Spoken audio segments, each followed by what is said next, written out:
bertemu lagi ya. Hari ini Pak Isep sedang berada di ruangnya Bu Ratna. Di sini para tamu sekolah diterima. Nah, kalian suatu ketika boleh datang ke sini untuk sekedar berbicara dengan Bu Ratna atau dengan Pak Isep. Kalian bisa lihat banyak prestasi yang didapat oleh sekolah kita. Bangga enggak? Oke, bangga ya. Sekolah kita memang luar biasa. Oke anak-anak, hari ini kita akan lanjutkan pembelajaran kita, yaitu belajar tema 1 subtema 2. Mari kita simak tayangan video berikut ini.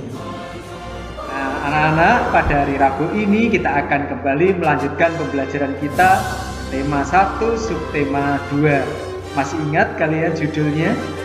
Ya, judulnya adalah Selamatkan Lingkungan Hidup. Anak-anakku yang terkasih, sebelum belajar, apakah kalian sudah mengisi catatan mingguan kalian untuk hari ini? Seperti yang Pak Yusuf lakukan. Wah, sudah ya. Bagus sekali, hebat. Apakah kalian juga sudah melakukan dan mengisi catatan-catatan kebaikan yang kalian lakukan? Wah, keren kalau sudah. Anak-anakku, hari ini sebelum belajar, saya juga ingin bertanya tentang hal rutin kita setiap hari. Apakah kalian sudah melakukan kegiatan seperti mandi, memakai pakaian rapi, sarapan pagi, dan khusus hari ini, apakah kalian sudah mendengarkan lagu Garuda Pancasila? Wah, sudah ya? Bagus sekali. Nah, hari ini apakah kalian juga sudah berdoa? Baik, kalau belum, mari kita berdoa terlebih dahulu. Dalam nama Bapa dan Putra dan Roh Kudus. Amin.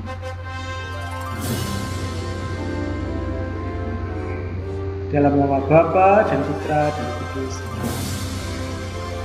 Anak-anak yang terkasih, pada pagi hari ini kita akan melanjutkan pembelajaran kita tentang dasar negara Indonesia, yaitu Pancasila. Bagus. Pancasila kita yang lahir pada tanggal 1 Juni 1945, semangatnya selalu berada di dalam dada kita semua sebagai warga negara Indonesia. Nah, anak-anakku, apakah kalian masih ingat dan mengamalkan nilai-nilai dari setiap sila dalam Pancasila? Nah, pada kesempatan yang lalu kita sudah mencoba menuliskan dan menggali nilai-nilai Pancasila dari sila pertama dan kedua.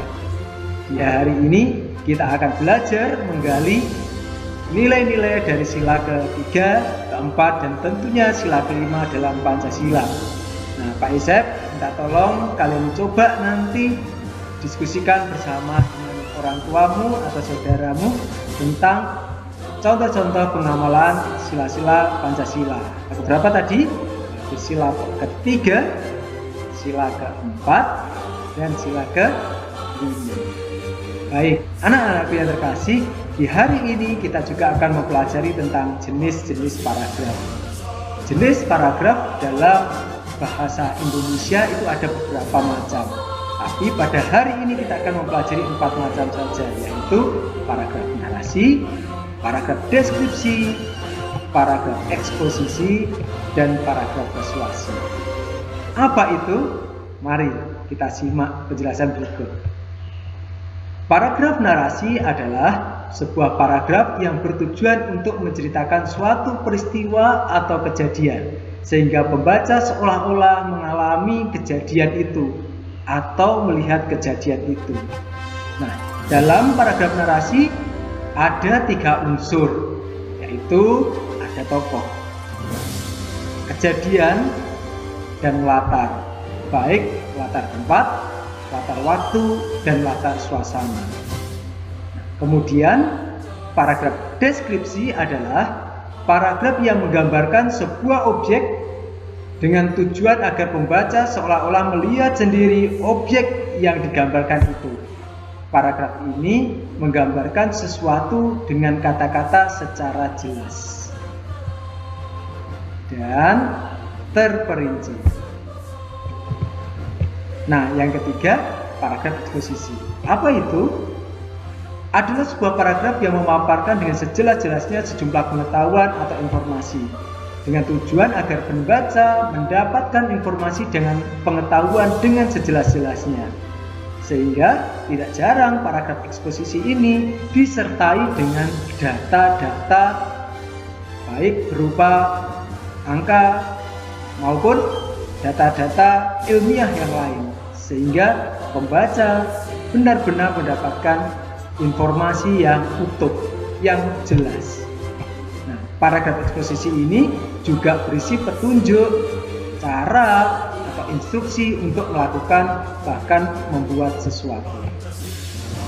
Kemudian yang keempat, paragraf persuasi. Apa itu ya? Paragraf persuasi adalah paragraf yang bertujuan untuk mempengaruhi, menghimbau, membujuk, atau merayu pembaca sehingga ia tergiur atau terpengaruh untuk mengikuti keinginan dari penulis. Kita lihat contoh berikut ini. Taman Cahaya Surabaya terletak di sebuah kecamatan yang sangat strategis. Luasnya sekitar 100 meter persegi. Di setiap sisi area bermain dipasang pagar pengaman agar para pengunjung merasa nyaman. Pagar-pagar itu bercat merah dan kuning yang mampu menarik perhatian. Di sekelilingnya ditanami bunga-bunga indah seperti mawar, melati, herbas, dan cempaka. Nah, sekarang kita lihat jenis paragraf apa ya? Iya, bagus. Paragraf deskripsi. Jempol untuk kalian. Nah, kita lihat ya. Paragraf tersebut menggambarkan sebuah objek, yaitu Taman Cahaya Surabaya. Nah, sekarang kita lihat penjelasannya.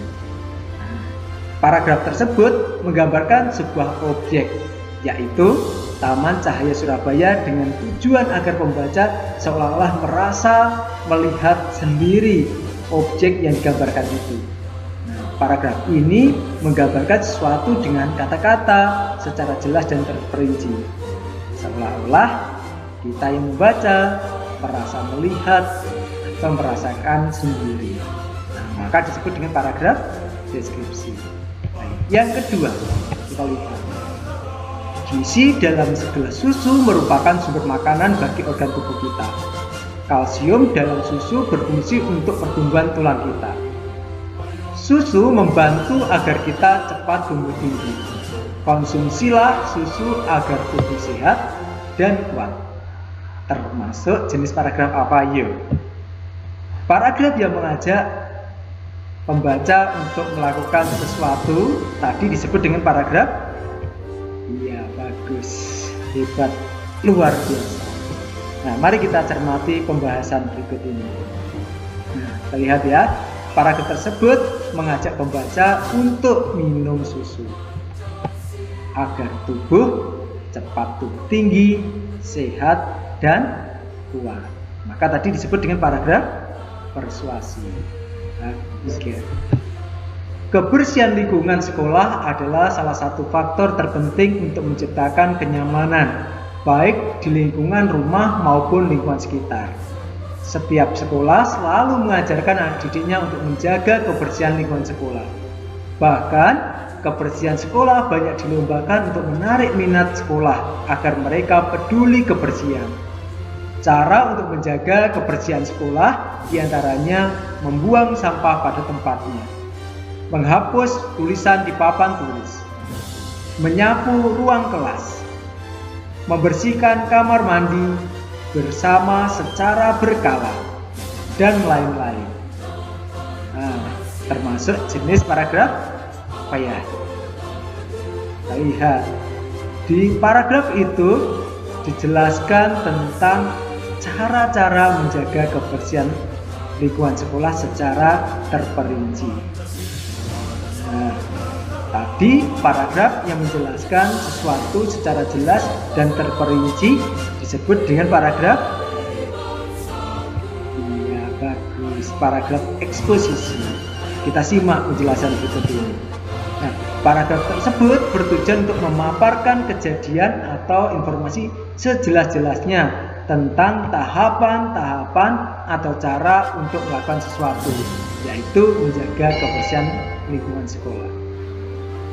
Menjelaskan dengan tahapan-tahapan atau cara-cara melakukan sesuatu, yaitu membersihkan lingkungan sekolah.